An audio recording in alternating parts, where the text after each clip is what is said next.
Excellent. Dr. Green, can you just confirm that you're able to see the slides? Yes, I am.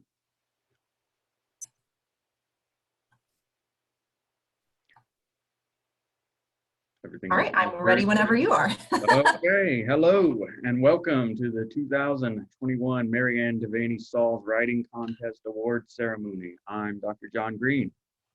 And I'm Dr. Sarah Polo. So we are both assistant professors within Cottey College's English department, and we're co-sponsors of this contest. We are so glad that you have joined us today to celebrate the writing that Cottey students produce in their courses. Before we get started, Dr. Green and I just wanted to humbly acknowledge that the land where we are currently living, working, and holding this ceremony at Cottey is the ancestral land of the following people: the Kickapoo, the Kaskaskia, the Osage, and the Sioux. We are grateful for their stewardship and care of this land and of its resources. So there are many areas in which Cottey strives to promote a culture of writing at the college, or what we writing faculty sometimes call writing across the curriculum. For example, Cottey's Writing Center allows students to improve their writing through peer-directed support, resources such as an online writing lab, and special projects like guest speaker events and interviews with faculty. Additionally, programs such as the First-Year Writing Seminar, which is taught by faculty from across the academic disciplines, as well as the Writing Minor and Writing Intensive courses within the various majors, help promote the idea that effective writing and communication are important. We know that writing and communication skills span disciplines and career paths. The Mary Ann Devaney Sauls, or MADS, Writing Contest is yet another of these efforts to promote the importance of writing by recognizing student work. So next, we want to provide an explanation of how this writing contest, which is now in its 25th year, was conducted this particular year. So all writing that was entered in the contest was completed for a class at Cottey College during the 2020 to 2021 academic year. And submissions belong to one of these 5 categories: composition, academic writing, professional writing, creative writing, and writing in foreign languages. And we had so many excellent entries in these categories. So for each category, entries were evaluated by 3 judges, 2 on-campus judges who were Cottey faculty or staff members, and 1 off-campus judge. These judges identified the first place and second place winners for each category. The first place winner for each category will receive a certificate and an $80 award check. The second place winner will receive a certificate and a $60 check. Winners, these will be sent to the mailing address that the college has on file for you. Also, the winning entries will be posted on the MADS Writing Contest webpage in Write On Sister, which is a publication edited by members of the Cottey English department. This publication will be available on the Cottey College website later this summer. For each of the contest categories, we'll start by announcing the second place winners and sharing the external judges' comments on that submission. Then we'll be joined by the winners themselves, who will read selections from their winning pieces. Then we'll move to the first place winners and repeat that process of announcing the winners, sharing the external judges' comments, and inviting the winners to read from their work. So let's go ahead and get started with the winners.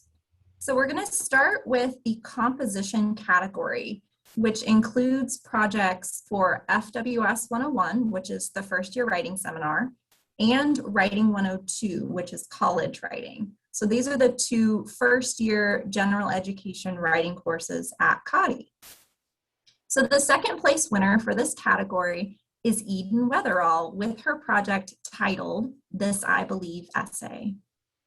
This assignment for FWS 101, first year writing seminar, is based on the genre of This I Believe podcast episodes. Students were asked to select a trait from the AAC&U's 5 dimensions of personal and social responsibility to use as the basis of their episodes, and then write about how that trait related to their own life. Eden's episode focuses on Dimension 3, contributing to a larger community. And it describes an encounter that Eden had with a very kind stranger. The external judge said that Eden's piece uses narrative to make a clear and interesting point. The story is told in an engaging manner, and the story and lesson of the piece were both very inspiring. So Eden, will you now share with us a selection from your piece? Yes, thank you. This was written about a man that I met while I was working at a yogurt shop in high school, and his name was Michael. Michael was obviously very wealthy, but he told me he made a monthly quota for himself. Every month, he made it his goal to give out a certain amount of money to the people he met while he went about his life. I listened to his stories of a woman whose tank he'd filled at a gas station when she couldn't afford to get to work, and a woman who he'd tipped $200 to at a restaurant so that her young daughter could continue dance lessons. I learned that he had adopted his grandson when his daughter went through hard times, and that he had spent years caring for his chronically sick wife. He explained to me that his father had worked hard every day of his life at several minimum wage jobs in order to be able to afford to feed his family, and that his legacy had driven Michael to understand the power of making sacrifices on behalf of other people. With tears in his eyes, he repeated his favorite saying to me, "To the world, you may be one person, but to one person, you may be the world."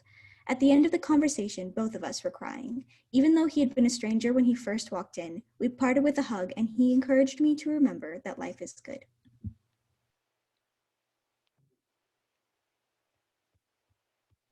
Fantastic. Thank you so much, Eden, for sharing that. And now we'll go ahead and move on to the first place winner for the composition category, which is Morgan Burnett, with the project titled Prescription Misuse in Young Adults, A Variety of Perspectives. So this assignment for Writing 102, College Writing, asked students to write a 5-page primary research literature review explaining various perspectives on a current issue. Morgan conducted primary research interviews with a variety of subjects, including Cottey students, to better understand the issue of prescription misuse among young adults. And the external judge had this to say about Morgan's project.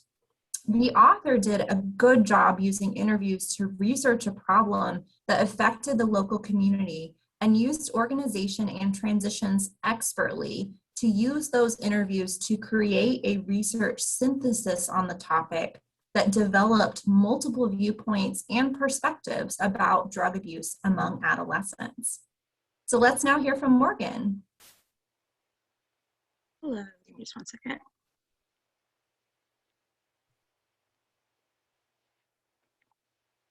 So I guess I won't get too into the context because you kind of briefed everyone on it. So I'm basically reading part of the introduction and then the conclusion, just to kind of give everyone a gist of what I wrote about. Across class barriers, racial barriers, and age barriers, the opioid crisis has been an ongoing issue in the United States for several decades. However, young adults aged 18 to 25 are statistically more likely to misuse prescription drugs, and this misuse is not limited to opiates. Misuse of benzodiazepines and prescription stimulants is common in both secondary and post-secondary education establishments, with stimulant misuse being cited more often as something that students have observed amongst their peers or have participated in themselves. There is no clear consensus on the motive behind young adults misusing prescriptions or what further contributes to the problem. The majority of the people interviewed for this review lacked firsthand perspective on this issue, either from witnessing someone in their life go through prescription drug addiction or by going through it themselves. Additionally, prescription drug abuse wasn't reported to be a problem at Cottey College, with recreational alcohol and marijuana use being much more commonplace. Cottey students not reporting prescription misuse either amongst their peers or in their communities at home is an unquestionably good thing, but it in no way lessens the fact that young adults are statistically at the highest risk to misuse prescriptions. Lowering the statistic requires citizens to have a fully realized intersectional view of how widespread addiction operates. Although a clear consensus on the causes, contributions, and solutions to drug abuse in young adults is lacking, a conglomeration of different perspectives could possibly lead to lasting change. Fantastic, thank you. So congratulations to both Eden and Morgan. You have made the first year writing program very, very proud. Thank you for that. All right, now on to the academic writing category, which includes any project for college level courses in any discipline. The runner-up for this category is Cheyenne, Maine, with the project titled Slavery and Judgment. In this project, Cheyenne crafted a detailed literary analysis of incidents in the life of a slave girl for English, Women and Gender Studies 220 American Women Writers. The external judge had this to say: Slavery and Judgment is well written and analyzes the narrative devices found in incidents in the life of a slave girl. The author tries to imagine the readership at the time this was written and the level of the narrative's appeal based upon word choice and alliteration. Good use of discussing primary text passages to highlight analysis of slavery in light of race and gender, and positionality of enslaved versus prisoner. The author's call to seek out diverse perspectives of women in their conclusion is significant, as this knowledge helps to bridge the gap of misunderstanding and reminds us that the category women is always already informed by race, class, gender, and sexuality. The author uses a quote from Audre Lorde to suggest that though women's voices in slave narratives and elsewhere have been scarce, we have a duty to locate and reflect upon them in our everyday lives. Good job. Unfortunately, Cheyenne is unable to join us today, so in her place, I'll now read a selection from her work. This is from one of the body paragraphs of Cheyenne's work, where she is performing an analysis of a passage from the text. Brent's crime-related word choice not only creates trust between the speaker and the educated white readers, but it also creates a parallel between the life of a slave and the life of a prisoner, in which the life of a slave is a far worse fate. Martha J. Cutter explains in her essay, Dismantling the Master's House, Critical Literacy and Harriet Jacobs' Incidents in the Life of a Slave Girl, that historically literacy has been used by the American white majority, quote, to maintain slavery, for a system of laws and legal discourse was used to keep slaves in their place. After using the comparison between paupers and slaves, the speaker states that she would rather live on a cotton plantation than live with an unprincipled master and a jealous mistress. The terms unprincipled and jealous seem like underwhelming descriptors to give these individuals today when considering the horrible treatment of Linda by the master and his mistress throughout the novel. However, the use of unprincipled to a primarily white audience of the time serves to keep readers attentive by not vilifying white men and women who have owned slaves and might have treated theirs in the same way. The word is also defined as lacking moral principles, which calls out the masters and their injustices in more judicial language that appeals to educated white readers. At the end of the passage, when the speaker compares the life of a prisoner as preferable to the life of a slave, she says that pride of character is deemed a crime in her wish to be virtuous. Words such as pride, character, deemed, crime, and virtuous are words having to do with morals and resemble those which would be heard in a court of law. A judge would typically deem a suspect guilty of a crime, and the defense of the guilty could be on the basis of their character, which includes pride and virtue. This appeals to the white educated audience by making the speaker's story of slavery seem like a kind of testimony for her innocence, and allows Linda to continue to tell her truth about her detrimental life as a slave without being dismissed for what she had to do in order to survive. And the first place winner for the academic writing category is Morgan Schmidt with the submission, The Implications of Coal Production in Perry County, Kentucky. Morgan produced a detailed research proposal on coal production in a community in Kentucky as part of Environmental Science 485, the Environmental Studies capstone course. The external judge had this to say: the 15-page narrative outlining the research proposed is well written and grounded in 34 sources. Headers help to orient the reader to the proposal's structure. The stated objective is clear: to analyze local opinion about the future of coal and solutions to move away from coal dependency. The overview and literature review sections provide relevant information about the context of coal-dependent economies in Eastern Kentucky, as well as the environmental, human health, and economic impacts of the coal industry. This framing of the problem holistically works well to orient the proposed research around the stated objective. The methods section mentions taking an autoethnography approach. Though the author has lived in the community, they did not grow up there, so community perceptions of insider versus outsider may shift, and positionality can also be impacted by taking a critical stand on the coal industry. According to the author's timeline, they are about to wrap up the writing of the thesis. I would be curious to see the result. Overall, an excellent proposal. Well done. Morgan, will you please read us a selection of your proposal, just as soon as I promote you to a panelist? I have to find you in the list here. There you are.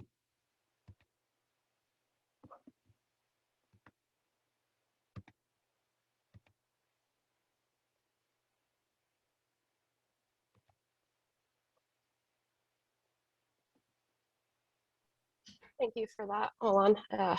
There we go. So this section comes from my introduction, just pretty much introducing my proposal. So the continuation of and reliance on coal production in Eastern Kentucky is a mounting threat to the region. In this paper, coal production refers to the processes that coal goes through, starting at the mining level and leading to the burning of coal for energy. For decades, coal production has been declining, output numbers being lower than ever, and coal companies are laying off workers and relocating to the western half of the United States, despite the continued reliance on coal for revenue. This shift holds significance, as several counties in Eastern Kentucky are classified as coal-reliant counties, meaning that either more than 13% of average annual labor and proprietors' earnings, or more than 8% of total employment is derived from mining. Historically, immigrants from Europe were drawn to settle in Central Appalachia due to the promise of a paying job and a roof over their heads in exchange for working in the coal mines. Towns and cities have been built around the local coal company. These towns classified as either coal companies, coal camps, or coal towns. Now, the centralizing force is leaving, in some cases already gone, causing coal towns to be left with a polluted ecosystem, sickly residents, and an economic structure that has lost its main source of revenue. The withdrawal effects of the coal industry isn't new, but it's becoming more permanent. Due to the rise of technology over the past half century, coal companies have been steadily laying off their workforce in the pursuit of cost and time efficiency that technology brings. But over the past decade, more and more coal companies have declared bankruptcy and laid off all workers. All right, thank you very much. Congratulations to our first and second place winners. So next up, we have the professional writing category, which includes any text that was designed for professional spaces and work environments, as well as this can also include any projects for the professional writing course at Cottey. So the second place winner for this category is Chido Shamwirira with the submission Company Review, Kids in Tech Zimbabwe. Chido wrote this review of an operating company for Business 480 strategic management, looking at overall factors that influence this company's operations, and then proposing recommendations aimed at things like improving processes, profit attainment, employee retention, and efficiency. So our external judge had this to say: the author presents a review for a small Zimbabwe-based company providing programming and robotics education to students between 5 and 19 years of age. They describe the advantages and current challenges facing the company and provide recommendations for future growth. Early exposure to technology in traditionally underserved regions is likely to provide unimaginable opportunities to many. Chido, will you now share with us a selection from your work? All right, thank you so much. I did like a strategic plan on Kids in Tech Zimbabwe. So I'll just be concluding so everyone can understand what I was focusing on in the review. Considering when the business started, there has been tremendous growth and improvements exhibit the incorporation of company reviews and being able to acquire agents and partnerships with different schools and businesses, which has added to the business success story. Below are some of the recommendations that can help Kids in Tech Zimbabwe advance and grow at an exponential rate. For Kids in Tech to continue growing, it is important to focus on maintaining the strengths that it currently have. For example, ethic values by continuing to instill these in the organization by training and sharing the company's vision. The 10-year target goals for Kids in Tech Zimbabwe are not specific and measurable. Hence, one recommendation will be making more clear and easy to track and set up milestones which work as evidence when they are achieved. Adding the core values as part of the monthly and annual employee evaluations will be quite important.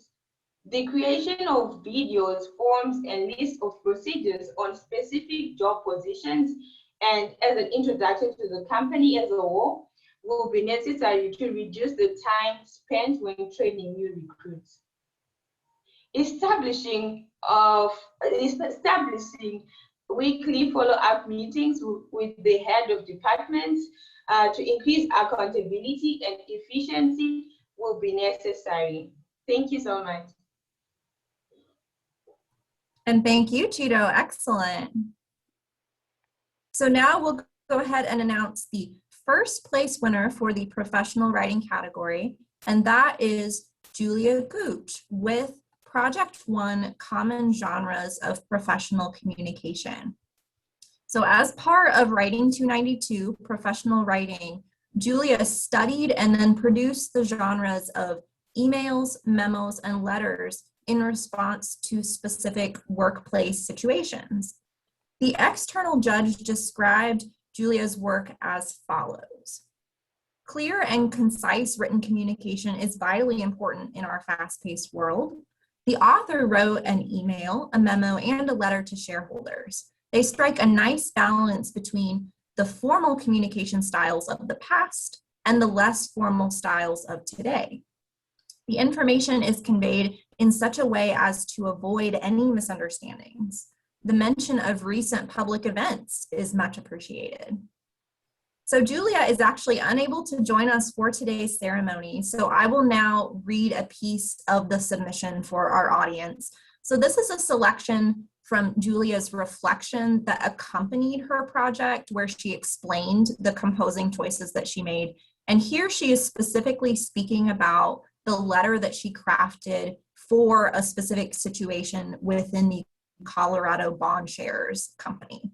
So Julia writes, this letter was written from the president/CEO of the company.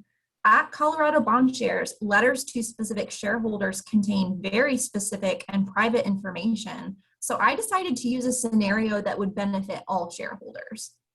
Fred, the author, wrote this letter to discuss the semi-annual report of the company. This gives the shareholders some insights into what their investment is doing within the economy.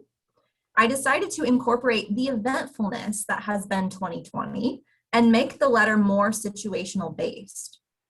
Because of this, I would say the letter is semi-formal, but mostly formal due to the information being shared by the audience. This is a letter that is sent out twice a year, so that is the situation that prompted communication. So again, the letter was written from the president of the CEO of the company and written to all shareholders. Because the interaction between Fred and his client is more of an acquaintance level, the letter took on a semi-formal approach. The genre included rhetoric because there needed to be sympathy along with support during this pandemic. So fantastic work to both Cheeto and to Julia on their professional writing pieces. So our next category is creative writing, which includes any text produced as a means of creative expression.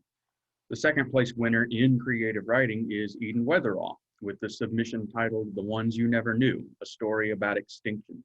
For a final creative project in ENV 110, Introduction to Environmental Studies, Eden produced a children's book about 20 critically endangered species. For each species, Eden crafted verses and illustrations. The external judge wrote this about Eden's book. Lovely watercolor illustrations accompany verse descriptions of extinct and endangered animals. The rhythms and sentiments of the verse make the scientific information fun listening and easy to remember. Verse keeps the subject matter palatable without minimizing its significance. Later verses explain what children themselves can do to address problems associated with species extinction. The visually pleasing illustrations provide support and maintain interest while providing a constant reminder of the purpose of the book. Combined, the verse and illustrations of The Ones You Never Knew, a story about extinction, provide incentives for children to pay attention to issues related to extinction now and as they mature. Eden, will you please share with us a selection from your children's book as soon as I promote you?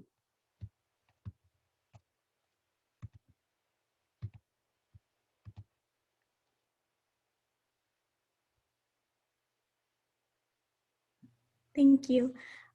So like Dr. Green said, I wrote and illustrated this book for my environmental studies class, and it's meant to educate and get children to care about the current extinction crisis. And unfortunately, I don't have the physical book, so you can't see the illustrations, but I'll read you the first 2 pages of it. If you were to travel the whole wide world and see every creature that lives, you'd be astonished by the beauty of each and the special gifts each has to give. From the tops of the mountains to the depths of the seas to the deep swaths of forest all shadowed by trees, there are creatures there that would defy your belief, and yet these are the ones that you may never see. For as you are growing, yearning after what's new, watching the world changing all around you, seeing cities and smog replace breathtaking views, the most lovely of creatures will be those you never knew. If you roamed to Africa to see the great beasts, you'd be surprised by strange creatures you knew not in the least. For some populations have so severely decreased, you'd be lucky to see only one at the least. In the west, in the jungle, you're not likely to find the red colobus which once swung by on vines, for this is a species that's been so maligned that of all the small primates, it's most likely to die. Not only that, but if you travel far south and you peer down inside of a yawning cave mouth, you may not find a cave squeaker frog looking back, for this ancient creature's near future looks back. A red jeweled damselfly may grace your presence, or a Madeiran large white may float by on the breeze, but it won't be for long, as these 2 are most threatened and their final performance may not have a reprise. So there's a sneak peek. All right, thank you, Eden. And the first place winner of the creative writing category is Cheyenne Main with a poem titled Divorce. Cheyenne wrote and extensively revised this poem about divorce within the poetry unit of Writing 251, Creative Writing. The external judge writes that in this brief and well-crafted lyric poem, the reader grows to appreciate the implied narrator and that narrator's story. Descriptions of a lamp reveal a speaker and the reasons for that speaker's non-stereotypical response to parental divorce. Each word is essential in creating tension between the experiences of the child and the memory of the adult. This sophisticated poem conveys a compelling story and well-crafted speaker through layers of poetic styling. As Cheyenne is unable to be with us today, I will now read the poem, and I'll read the entire piece, which is fairly brief. Divorce. Years ago it stood, hollow tube, spine of gray metal, fabric rib cage striped in every color, pelvis sunk into the wooden desk, its tail of wire curled down the edge. Its orange light pours across my page and pools on the floor. While I meet its gaze, it creases and folds, whispers to me the haunting of memories so faint, a dream wavering on the edge of consciousness, crying, screaming, shaking, buried deep. And in the center of the light, I see my mother, a broken silhouette, gripping all the jagged pieces.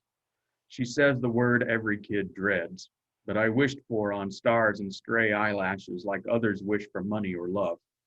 Now the lamp sits, an anchor, a skeleton crumbling in the corner of the room, tethered and watching as the world moves on. I flip the light off. Congratulations to Eden and Cheyenne on their creative writing work.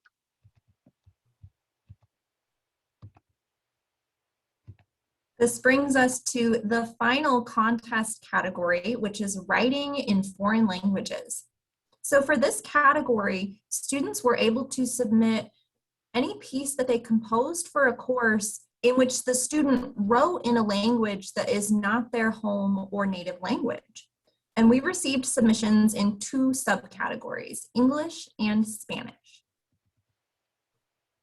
For the English subcategory for writing in foreign languages, the winner is Sarah Grania. Sarah's project for Writing 102, College Writing, is Project 1, the analysis paper.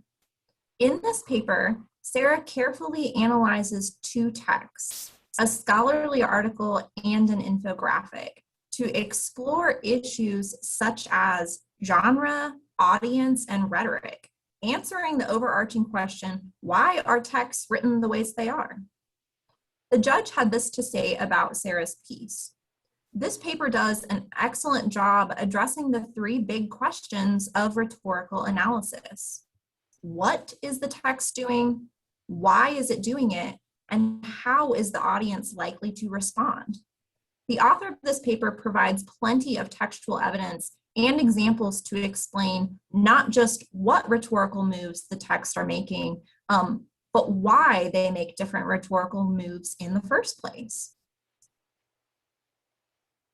So Sarah, will you now be able to read with us a selection from your work? I am not seeing Sarah in the list of attendees. Sarah, if you are here, can you make yourself known? Can you raise your hand or type something in the chat? If you may be going by a screen name other than your name.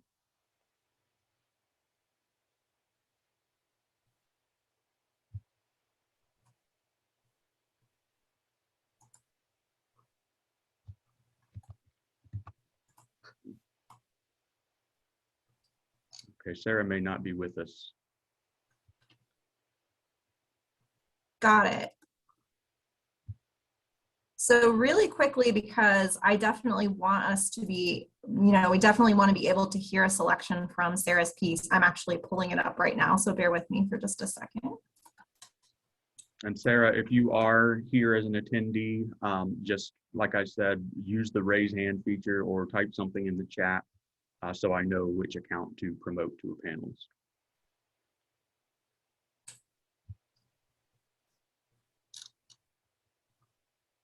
Okay, so I'll go ahead and read just the introductory section of Sarah's piece. So this is what she says. Writing can be given in many diverse ways. These can be different genres, modalities, and rhetoric, what influences the audience of the text, and whether the author will communicate effectively or not. For Project 1, I will analyze two different texts and the ways in which each presents the information for their own audience. The first text is the scholarly article, Happiness Around the World, a combined etic and emic approach across 63 countries, written by Gwendolyn Gardner, Daniel Lee, Erica Boronsky, and Derek Funder.